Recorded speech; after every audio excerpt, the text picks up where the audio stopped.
previous section we have studied about the construction of electrochemical cell.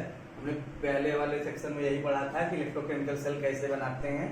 In electrochemical cell chemical energy is spontaneously converted into electrical energy by indirect redox reaction.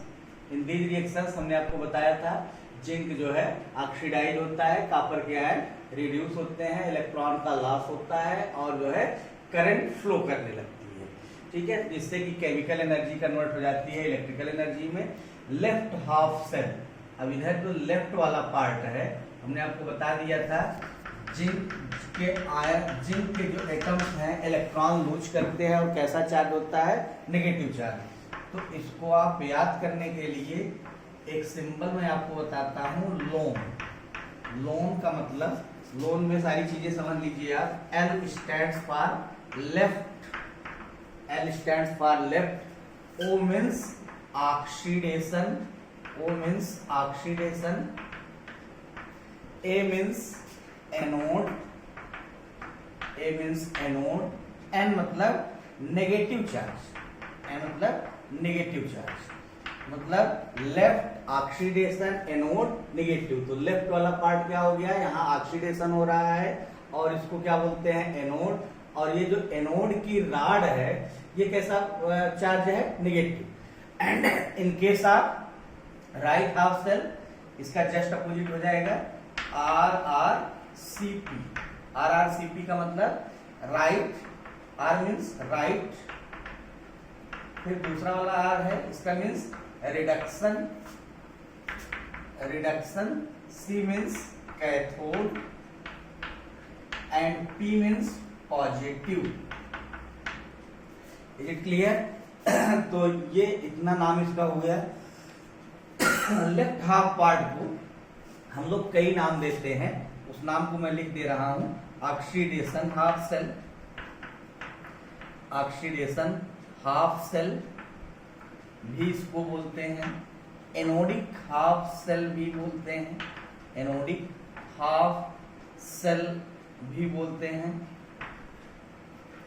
Anodic half cell बोलते हैं पहले. Second, third thing बोलते हैं negative half cell, negative half cell. ठीक है, इसी तरह से इसका जस्ट ऊपर अपोजिट कर देंगे तो राइट पार्ट्स मिल जाएंगे आपको. तो ये हो गया एनोडिक हाफ सेल और ये हो गया कैथोडिक हाफ सेल. आप ये समझिए कि if electron flow from anode to cathode, if the electron is flow from anode to cathode, then current will flow from cathode to anode. ये करंट का फ्लो होगा और ये इलेक्ट्रॉन का फ्लो होगा और इस फ्लो की वजह से ही इलेक्ट्रिक सप्लाई होगी. और आप यहाँ पे रखा हुआ जो बल्ब है, बल्ब जलना शुरू कर देगा. But after few second this bulb will switch off, this bulb will put of. तो अब ये बल्ब पुट ऑफ हो गया, मतलब स्विच ऑफ हो गया. इसका क्या मतलब है, क्यों ये बल्ब स्विच ऑफ हो गया? तो इसका मतलब ये रहा कि इलेक्ट्रॉन का फ्लो होना बंद हो गया.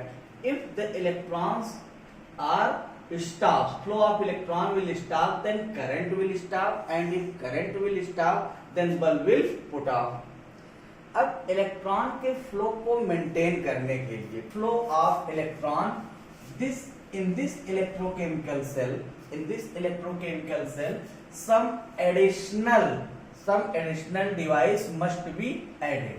This additional device is called as salt bridge. This additional device is called as salt bridge. Salt bridge is nothing, it is an inverted U tube. ये inverted U tube होती है, inverted U tube होती है. And in this inverted U tube, inert electrolytes are filled. Inert electrolytes are filled. Inert electrolytes means those electrolytes which contains positive and negative charge and will not react with either of the electrode. किसी electrode के साथ वो reaction न करें और उसमें positive और negative charge present हो, उसी को हम इसमें भर देंगे. जैसे KCl है, NH4Cl है, ठीक है। इन सबको इसमें हम फिल कर देंगे। इस इन्वर्टेड ट्यूब में अगार अगार सेमी लिक्विड पाउडर रहेगा, जिससे कि आयंस का फ्लो मेंटेन रहे, and that will be stop by A cotton plug. इस पे एक कॉटन प्लग रहेगा जो कि आयंस के फ्लो का मूवमेंट कर सके। अब हम लोग समझेंगे कि साल्ट ब्रिज की जरूरत क्यों पड़ी। साल्ट ब्रिज ये लगाने की जरूरत इस इलेक्ट्रोकेमिकल सेल में हमें क्यों पड़ी। अब देखिएगा, आप लोग जैसे नॉर्मल बैटरी जो देखते होंगे, नॉर्मल बैटरी कुछ इस तरह से रहती है, ऐसे करके रहती है बैटरी जो आप लोग यूज करते हो, ऐसे बैटरी रहती है। कभी ध्यान से देखेंगे तो यहाँ निगेटिव रहता है, तो ये जो निगेटिव हो गया बच्चों, ये क्या है, एनोड, और यहाँ पे प्लस लिखा रहता है। बैटरी को देखेंगे, पेंसिल वाली बैटरी देखेंगे तो यहाँ निगेटिव रहता है, यहाँ प्लस लिखा रहता है। अगर आप बहुत छोटा सा बल्ब एक वायर के थ्रू यहाँ लगा दें तो ये बल्ब क्या हो जाता है, जलता रहता है, ठीक है। तो बल्ब के जलने का यही रीजन है कि इलेक्ट्रॉन का फ्लो होना स्टार्ट हो जाता है। अब ये सब तो ठीक था, एनोडिक सेल भी समझ में आ रहा है हम लोग के, कैथोडिक सेल भी समझ में आ रहा है, लेकिन साल्ट ब्रिज हमने क्यों यूज किया ये कम क्लियर हो रहा है, तो इसको हम लोग समझते हैं। जैसे जिंक इलेक्ट्रॉन का लॉस कर रहा है, तो Zn+2 के आयंस जो है सोल्यूशन के अंदर, एनोडिक सोल्यूशन के अंदर जा रहे हैं, मींस सोल्यूशन हमारा कैसा हो रहा है, पॉजिटिव हो रहा है। थोड़ी देर के बाद क्या होगा कि these positive charges, these positive Zn+2 ions get accumulated around the rod of zinc.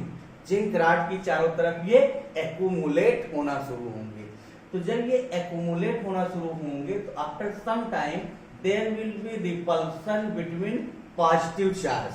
Positive charge में क्या होगा, रिपल्सन होगा, that will resist the loss of electron from zinc atom, and the flow of electron will stop, and if the flow of electron will stop, then current will stop, and if current will stop, then electrochemical cell stops its working.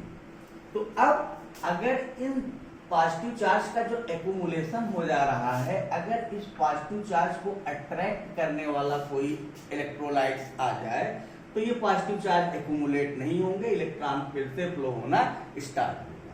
तो salt bridge का यही function है। Salt bridge कुछ नहीं है। अब जैसे यहाँ ज्यादा पॉजिटिव चार्ज इकट्ठा हो गए, आपने इसमें जो साल्ट ब्रिज है इसमें KCl भरा हुआ है, यहाँ Zn+2 का कंसंट्रेशन बढ़ गया, तो these Zn+2 ions get attracted, Zn+2 ion get attracted with Cl- to form ZnCl2। ZnCl2 ये बना लेते हैं, और जो पॉजिटिव चार्ज यहाँ एक्यूमुलेट हो रहा था जिसकी वजह से इलेक्ट्रॉन का निकलना बंद हो गया था, ये Zn+2 get attracted with Cl- to form ZnCl2। अब इलेक्ट्रॉन का फ्लो फिर से स्टार्ट हो गया, करंट फिर से फ्लो करने लगा, ठीक है। तो यही साल्ट ब्रिज का सेम इसी तरह से इधर क्या होगा, इधर सल्फेट आयन का कंसंट्रेशन बढ़ने लगेगा, क्योंकि यहाँ से जो इलेक्ट्रॉन्स हैं कॉपर में आए और कॉपर की रॉड में आए, कॉपर की रॉड से होते हुए Cu+2 के पास आ गए थे, और Cu+2 इलेक्ट्रॉन लेकर के कॉपर सॉलिड बना दे रहा था। तो अब यहाँ सल्फेट आयंस का कंसंट्रेशन ज्यादा हो गया, थोड़ी देर के बाद यहाँ इलेक्ट्रॉन आना ही बंद हो जाएगा, क्योंकि सल्फेट आयन नेगेटिव, इलेक्ट्रॉन भी नेगेटिव, नेगेटिव में क्या होगा, रिपल्सन होगा। These sulfate ions will get attracted, sulfate ion will get attracted with Zn+2 to form ZnSO4। अब जो है यहाँ से सल्फेट आयंस का कंसंट्रेशन क्या हो जाएगा, कम हो जाएगा, फिर से इलेक्ट्रॉन का फ्लो स्टार्ट हो जाएगा। तो कहने का मतलब कि this salt bridge is nothing, इसको नोट भी कर सकते हैं आप, salt bridge is nothing, it is an inverted U tube containing inert electrolyte like KCl, NH4Cl or NaNO3 to maintain the flow of electron. Is it clear? So this one is function of salt bridge. Function of salt bridge, salt bridge का क्या क्या function है? पहली बात तो circuit को complete करता है जिससे करंट लगातार फ्लो करती है। दूसरा फंक्शन है साल्ट ब्रिज का, it minimize liquid junction potential. It minimizes liquid junction potential. अब आपके दिमाग में ये आ रहा होगा, what do we mean by liquid junction potential? Liquid junction potential होता क्या है? कि जो ये करंट फ्लो कर रही है, क्यों फ्लो कर रही है करंट? यार करंट इसलिए फ्लो कर रही है कि इधर पॉजिटिव हो गया, इस साइड में क्या हो गया? पॉजिटिव, और इस साइड में रॉड पे कैसा चार्ज हो गया? निगेटिव। पॉजिटिव से निगेटिव की तरफ आपको पता होगा इलेक्ट्रिक फील्ड होती है। पॉजिटिव से निगेटिव की तरफ क्या होती है? इलेक्ट्रिक फील्ड होती है। तो अगर पॉजिटिव से निगेटिव की तरफ इलेक्ट्रिक फील्ड होती है, इसको फिजिक्स में भी आप लोग पढ़ लिए होंगे क्लास 12 में। पॉजिटिव से निगेटिव की तरफ अगर इलेक्ट्रिक फील्ड है तो इस इलेक्ट्रिक फील्ड की वजह से ही करंट फ्लो कर रहा है। अब जब तक ये इलेक्ट्रिक फील्ड रहेगी तब तक करंट फ्लो होगा। जैसे ही इलेक्ट्रिक फील्ड डिस्ट्रॉय होगी, करंट का फ्लो होना बंद हो जाएगा। आप ये भी समझ रहे हैं बच्चों कि थोड़ी देर में ये निगेटिव तो है और यहाँ आपका सोल्यूशन कैसा होता जा रहा है? पॉजिटिव। सोल्यूशन कैसा होता जा रहा है? पॉजिटिव। क्यों पॉजिटिव हो रहा है? क्योंकि Zn+2 के आयन कट के सोल्यूशन के अंदर गिर रहे हैं।